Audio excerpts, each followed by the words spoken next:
जाती रहती हैं, कभी कांग्रेस की तो कभी भाजपा की, लेकिन उत्तराखंड की सत्तारूढ़ भाजपा सरकार के काबीना मंत्री अरविंद पांडे के दृढ़ संकल्प, कार्य करने की इच्छा शक्ति और पारदर्शिता के चलते आज उत्तराखंड के पास अपनी खेल नीति व नई शिक्षा नीति है। इसके अलावा शिक्षा मंत्री के राज्य के गरीब व असहाय बच्चों को शिक्षित करने की मंशा के चलते आज राज्य में 190 अटल उत्कृष्ट विद्यालय खुल गए हैं, जिनमें गरीब बच्चों को अंग्रेजी भाषा में शिक्षा दी जा रही है।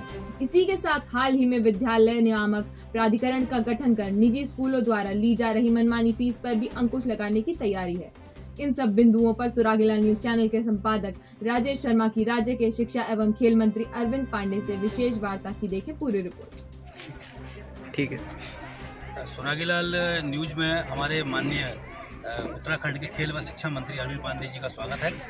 मैं आपको बता दूं कि आपने जो कुछ ऐसे कार्य किए हैं जो उत्तराखंड में ही नहीं देश में इस समय इनका डंका बज रहा, खासकर खेल नीति को लेकर जो विद्यालय नियामक जो प्राधिकरण बना है, इसके अलावा अटल उत्कर्ष जो ये है विद्यालय इन्हें शुरू करे हैं ऐसा, और साथ में जो नई शिक्षा नीति जो इन्हें बनाई है, ये चारों चीज़ें ऐसी हर जगह इनकी तारीफ हो रही है। और इसमें जो है काफ़ी बच्चे, गरीब बच्चे जो हमारे पढ़ नहीं पा रहे थे, वो काफ़ी अच्छा पढ़ रहे हैं। आइए अरविंद पांडे जी से जानते हैं इस बारे में।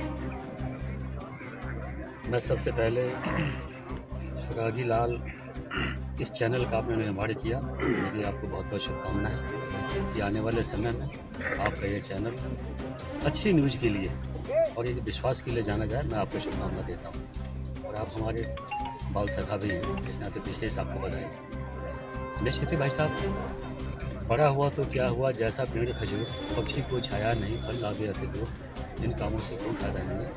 हमने कोशिश की है कि जनता के आशीर्वाद से मुझे प्रदेश का शिक्षा मंत्री बनने का मौका मिला, मुझे खेल मंत्री बनने का मौका मिला, तो हमने नई खेल नीति बनाई। इस खेल नीति में हमने कोशिश की है कि जब बच्चा कोई मेडल जीतता है तो उसके पीछे दुनिया भागती है, लेकिन जब मेडल जीतने से पहले जो बच्चा संघर्ष करता है वह गुमनाम होता है और छोटी छोटी आवश्यकताओं के लिए उसको दूसरों के आगे हाथ फैलाना पड़ता है। ऐसे समय में सरकार उस बच्चे का गार्जियन बन के खड़ी हो, इस नाते हमने खेल नीति जो बनाई है कि 8 साल की उम्र से लेकर 14 साल की उम्र के बच्चे को स्कॉलरशिप दी जाए ताकि उसको किसी के आगे हाथ न फैलाना पड़े।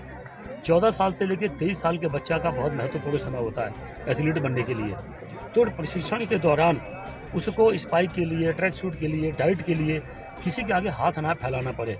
इस नाते हमने उसको 2000 रुपये महीने की स्कॉलरशिप देने की हमने इस पॉलिसी में निर्धारण किया है।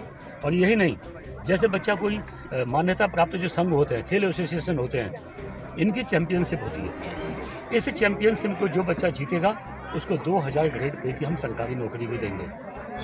जो ओलंपिक का मेडल जीतेगा, एशियाड का मेडल जीतेगा, कॉमनवेल्थ का जीतेगा, नेशनल गेम के जीतेगा, बल्कि यही नहीं, जो इंटर यूनिवर्सिटी के गेम होते हैं इसका भी कोई बच्चा मेडल जीतेगा तो उसको भी 2000 ग्रेड पे की हम सरकारी नौकरी देंगे, ताकि जो बच्चे खेल में आगे बढ़ते हैं ना, उनको अपना भविष्य सुरक्षित दिखना चाहिए। इस नाते हमने ऐसी खेल नीति का निर्माण किया। ऐसे शिक्षा में हमेशा पहाड़ से पलायन होता था कि अपने बच्चों को हम कॉन्वेंट स्कूल में पढ़ाएंगे, सिर्फ इंग्लिश के लिए भाग के लोग आते थे। हमने कोशिश की है कि जो शिक्षा प्राइवेट स्कूल में होती है हम सरकारी स्कूल में क्यों नहीं दे सकते। इसी नाते हमने एक ब्लॉक में हमने 2 अटल उत्कृष्ट विद्यालय बनाया, यानी 190 स्कूल, 189 स्कूलों को अब तक अटल उत्कृष्ट विद्यालय हम बना चुके हैं और उनको CBSE बोर्ड से मान्यता दिला चुके हैं। और इसी वजह से आपने देखा होगा कि सरकारी स्कूलों में हमेशा छात्र संख्या घटती आई, हमेशा घटी है। इतिहास गवाह है, ये आम जनता का आशीर्वाद है, भगवान केदारनाथ की बड़ी कृपा है मेरे पे कि एक हमारे शिक्षा विभाग के शिक्षक भाई बहनों के साझा प्रयास से हमने जो कोशिश की, पहली बार यह रिकॉर्ड टूटा है कि विद्यालय शिक्षा सरकारी स्कूलों में 56,172 छात्र संख्या विगत वर्षों की अपेक्षा ज़्यादा बढ़ी है, यानी हमारे अच्छे काम की ये पहचान है। और यही नहीं, इसी वजह से देश की जो नीति आयोग है, नीति आयोग ने ग्रेडिंग दी देश के अंदर शिक्षा की गुणवत्ता पे, तो उत्तराखंड पहले बहुत पिछड़े स्थान पर होता था, आज पूरे देश में शिक्षा की गुणवत्ता के लिए उत्तराखंड 4थे स्थान पर आया है। और मैं आपको विश्वास दिलाना चाहता हूँ कि हमारे शिक्षा विभाग के सभी अधिकारी, शिक्षक भाई बहन सबके साझा प्रयास से जो अगले साल ग्रेडिंग होगी उसमें 100% शिक्षा की गुणवत्ता के लिए उत्तराखंड देश के अंदर पहले स्थान पर आएगा। मैं आपको विश्वास करता हूँ। पांडे जी, ये सबसे बड़ी बात जो आपने करी है विद्यालय नियामक प्राधिकरण, ये लोगों को ये आपने सिद्ध कर दिया कि आप गरीबों के साथ हैं, क्योंकि जिस प्रकार से ये निजी स्कूलों की जो अंकुश लगाया आपने, काफ़ी लोग खुश हैं। इस बारे में क्या कहना चाहते हैं, कैसे काम करेगा? भाई साहब, आपने हमेशा देखा होगा कि प्राइवेट स्कूलों के खिलाफ लोग मुहिम छेड़ते हैं। इसमें जो प्राइवेट स्कूल वाला अच्छा काम करता है ना कहीं उसकी पर्सनालिटी पे भी, उसकी संस्था पे भी धब्बा लगता है। कुछ लोग गलत करते हैं लेकिन अच्छे लोग भी इसमें बेवजह बदनाम होते हैं। हमने सोचा है, हमने ऐसी तो हमेशा एक मांग होती थी जनता की, फीस एक्ट। हमने नई शिक्षा नीति का अध्ययन किया तो नई शिक्षा नीति में हमने देखा विद्यालय नियामक प्राधिकरण, इसकी व्यवस्था है यह फीस एक्ट से कई गुना बढ़ी है। और हमने आम जनता का शोषण ना हो और जो प्राइवेट सेक्टर अच्छा काम करते हैं उन पर धब्बा ना लगे और जो लोग गलत काम करते हैं उन पर एक अंकुश लगना चाहिए। इस नाते नई शिक्षा नीति का जो पार्ट है विद्यालय नियामक प्राधिकरण, हमने उसको लागू करने का संकल्प लिया और मैंने अपने सचिव को निर्देशित किया है कि तत्काल इसका शासनादेश जारी होना चाहिए। हम इसी सत्र से विद्यालय नियामक प्राधिकरण जो फीस एक्ट से कई गुना बढ़ा है, हम उसको लागू करने जा रहे हैं ताकि एक व्यवस्था पारदर्शी तरीके से हो, किसी के साथ कोई भेदभाव ना हो। सर, आप जैसी दमदार और एक बिल्कुल ईमानदार नेता रूप में जाने जाते हैं, कांग्रेसी लोग वैसे ही परेशान रहते हैं, लेकिन इस बार जो हरीश रावत जी जो है बैकफुट पर दिख रहे हैं, तो इस समय आपकी क्या पोजीशन रहेगी? पार्टी कितनी सीट ले देगी? उम्मीद है आपकी, क्या लग रहा है इस बार चुनाव में?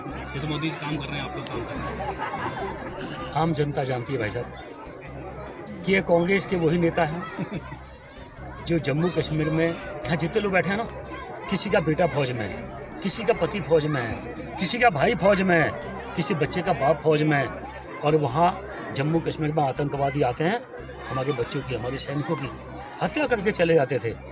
लेकिन ये कांग्रेस की गवर्नमेंट आज तक आतंकवाद को समेट नहीं पाई। और यही नहीं, आतंकवादी पाकिस्तान से आते थे हिंदुस्तान में कुछ बच्चों को दिशाहीन करके।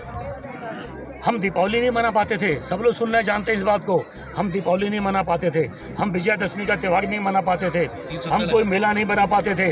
आतंकवादी जहाँ चाहते थे बम फोड़ के चले जाते थे, देश की संसद सभा में घुस जाते थे, वहाँ भी हत्या करके चले जाते थे। लेकिन आज तक कांग्रेस कभी अंकुश नहीं लगा पाई। यह पहला समय है कि हिंदुस्तान के प्रधानमंत्री ने पूरे आतंकवाद को देश से समेट के, जहाँ से आतंकवाद आया वहीं से आज उसको घुसेड़ दिया गया, खत्म करने की कगार पे है। कहते हैं ना, जब दीपक बुझने वाला होता है तो फड़फड़ाता बहुत है, तो ये आतंकवाद इसीलिए फड़फड़ा रहा है। तो ये बदलता है हिंदुस्तान है, हिंदुस्तान अपने आप को बचाता भी है और आवश्यकता पड़ने पे घर में घुस के मारता भी है। ये नया हिंदुस्तान है। तो देश के प्रधानमंत्री जी पे आम जनता विश्वास करती है और लोग जानते हैं कि अगर जो भारतीय जनता पार्टी को हम बैकफुट पे लाएंगे ना, तो देश बैकफुट पे चला जाएगा। इस नाते भारतीय जनता पार्टी बहुत आवश्यक है। और कहीं भी मात्र सेंटर में गवर्नमेंट भारतीय जनता पार्टी की होगी इससे काम नहीं चलेगा। सेंटर में भी और राज्यों में जब एक ही दल की सरकार होगी तो आम जनता का विकास होगा। इस नाते आम जनता, युवा नेतृत्व 60 पार, प्रदेश की जनता ने पहले 57 सीटें भारतीय जनता पार्टी को दी, अब 60 से ज़्यादा सीटें भारतीय जनता पार्टी की आएगी और दोबारा हम सत्ता में आएंगे। छोटा सा